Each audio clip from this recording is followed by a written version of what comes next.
नमस्कार, बहुत स्वागत है आपका। आप देख रहे हैं भाग्य चक्र और मैं हूं आपके साथ शैलेंद्र पांडे। आज तक के तमाम दर्शकों को भगवान सूर्य के महापर्व छठ की हार्दिक शुभकामनाएं। आज बात करेंगे छठ महापर्व की, इसके महिमा की और इसके पूजा विधान की। देखिए, भारत में पर्व और त्योहार बहुत सारे मनाए जाते हैं।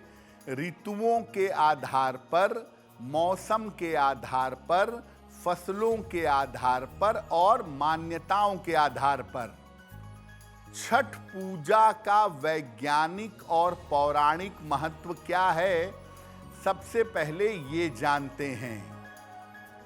देखिए, कार्तिक के महीने में भगवान सूर्य की पूजा की परंपरा है। शुक्ल पक्ष में षष्ठी तिथि को इस पूजा का विशेष विधान है, विशेष महत्व है। इस पूजा की, छठ पूजा की शुरुआत मुख्य रूप से बिहार और झारखंड से हुई थी, जो अब देश विदेश तक फैल चुकी है। जहां आज भागलपुर है, मुंगेर है, वो दरअसल महाभारत काल का अंग देश था और अंग देश के महाराज कर्ण सूर्य के उपासक थे। इसीलिए परंपरा के रूप में सूर्य पूजा का विशेष प्रभाव इस इलाके पर दिखाई देता है। कार्तिक के महीने में सूर्य अपनी सबसे कमजोर स्थिति में होते हैं, अपनी नीच राशि में होते हैं। इसीलिए सूर्य देव की विशेष उपासना की जाती है और सूर्य देव की विशेष उपासना करने से स्वास्थ्य की समस्याएं परेशान नहीं करती हैं। षष्ठी तिथि का संबंध होता है संतान की आयु के साथ। इसीलिए सूर्य देव और षष्ठी की पूजा से संतान प्राप्ति और उसकी रक्षा दोनों हो जाती है। इस महीने में सूर्य उपासना से वैज्ञानिक रूप से हम अपनी ऊर्जा और स्वास्थ्य को बेहतर बना सकते हैं। तो कुल मिलाके जो छठ का पर्व है वो षष्ठी तिथि से संबंध रखता है। कहने को आप कुछ भी कहिए, छठ मैया कहिए, षष्ठी मैया कहिए, लेकिन ये पूजा जो है वो मुख्यतः सूर्य देव की ही महा उपासना है। देखिए, छठ की जो पूजा होती है वो सामान्य पूजा नहीं है, वो दरअसल एक तपस्या है। तो छठ का पूजा विधान क्या है, कैसी तपस्या है, ये भी जानते हैं। कुल मिलाके ये पर्व 4 दिनों तक चलता है। इसकी शुरुआत होती है कार्तिक शुक्ल चतुर्थी से और सप्तमी को अर्ली मॉर्निंग अरुण वेला में जल देने के बाद इस व्रत का समापन होता है। कार्तिक शुक्ल चतुर्थी को नहा खा के साथ या नहाए खाए के साथ इस व्रत की शुरुआत होती है और यहाँ से घर में और जीवन में पवित्रता पर बहुत ध्यान देते हैं, स्वच्छता पर बहुत ध्यान देते हैं।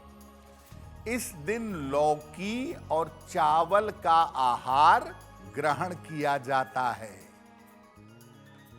दूसरे दिन को कहते हैं लोहंडा खरना।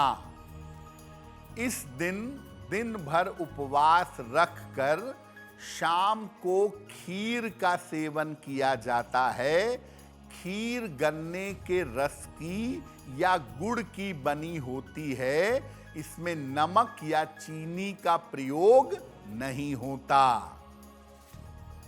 तीसरे दिन दिन भर उपवास रख करके पहला अर्घ दिया जाता है डूबते हुए सूर्य को। और एक विशेष प्रकार का पकवान ठेकुआ और मौसमी फल सूर्य देव को चढ़ाया जाता है। जो अर्घ दिया जाता है ये दूध और जल से दिया जाता है।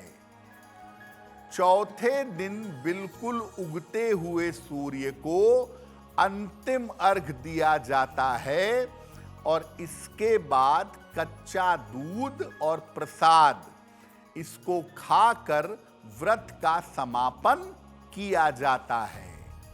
तो वास्तव में ये 4 दिन की बड़ी कठिन तपस्या है और इस तपस्या से सूर्य देव की कृपा मिलती है। और चूंकि षष्ठी तिथि इन्वॉल्व है इसीलिए संतान की उन्नति होती है। इस बार पहला अर्घ 27 अक्टूबर को दिया जाएगा संध्या काल में और अंतिम अर्घ 28 अक्टूबर को दिया जाएगा अरुण वेला में, अर्ली मॉर्निंग में। छठ महापर्व पर हमारी चर्चा जारी रहेगी। अब आपको बताते हैं कि जब कोई महिला या जब कोई पुरुष छठ की पूजा करता है या छठ में उपवास रखता है, तपस्या करता है, तो क्या लाभ होते हैं। जिन लोगों को संतान नहीं हो पा रही है या संतान होकर बार बार समाप्त हो जाती है, ऐसे लोगों को छठ के व्रत से अद्भुत लाभ होता है। अगर संतान पक्ष से जीवन में कोई कष्ट है, संतान की तरफ से कोई तकलीफ है, तो छठ की पूजा से उसमें भी लाभ होता है। अगर कुष्ठ रोग है या पाचन तंत्र की, पेट की गंभीर समस्या है, तो भी इस व्रत को रखना शुभ होता है। जिन लोगों की कुंडली में सूर्य की स्थिति खराब है या सरकार की तरफ से राज्य पक्ष से कोई समस्या है, ऐसे लोगों को भी इस व्रत को जरूर रखना चाहिए।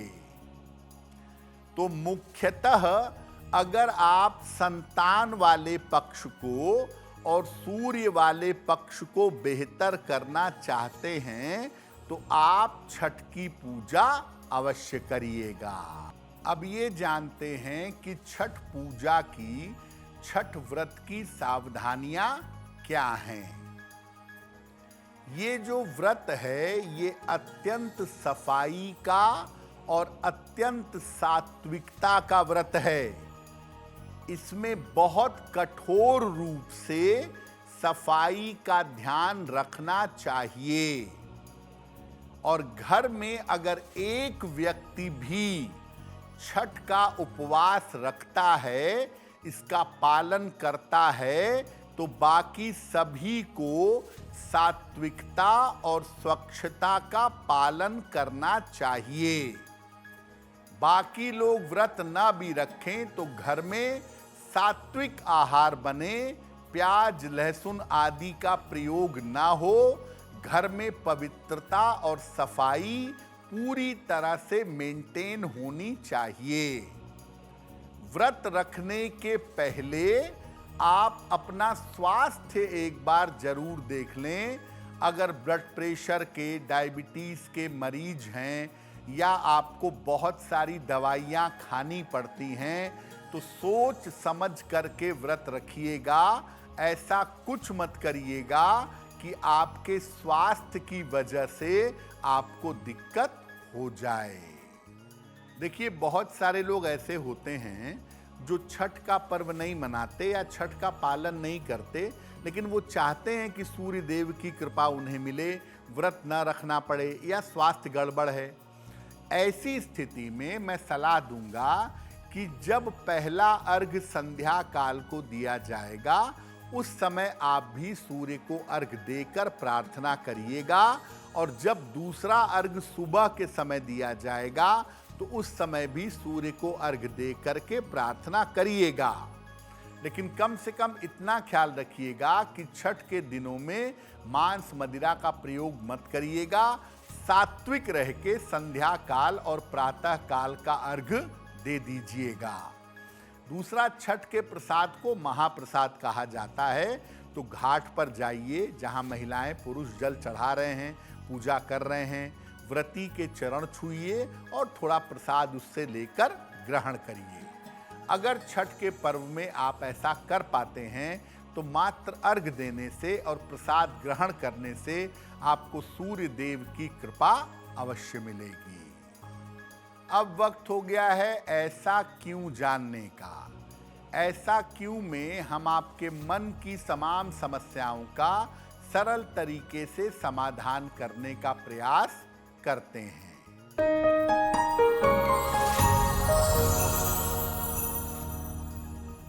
सामान्य स्थितियों में डूबते हुए सूर्य को अर्घ नहीं दिया जाता, लेकिन छठ के पर्व में जरूर दिया जाता है। ऐसा क्यों? देखिए, ऐसा माना जाता है कि सूर्य देव की दो पत्नियां हैं, उषा और प्रत्यूषा। तो उषा काल में सुबह के समय तो अर्घ देते ही हैं। दूसरा अर्घ जो संध्या काल में देते हैं वो प्रत्यूषा को दिया जाता है। और ऐसा माना जाता है कि छठ में जब संध्या काल को अर्घ दिया जाता है तो इससे संतान की आयु लंबी होती है। जो लोग त्रिकाल संध्या का पालन करते हैं वो सुबह, दोपहर और शाम तीनों समय सूर्य को अर्घ देकर पूजा करते हैं। अगर आप मुझसे जुड़ करके अपनी समस्याओं का समाधान चाहते हैं और चाहते हैं कि आपकी समस्याओं को ज्योतिष के माध्यम से सुलझाया जाए तो आप हमसे संपर्क कर सकते हैं, जुड़ सकते हैं एस्ट्रो तक पर।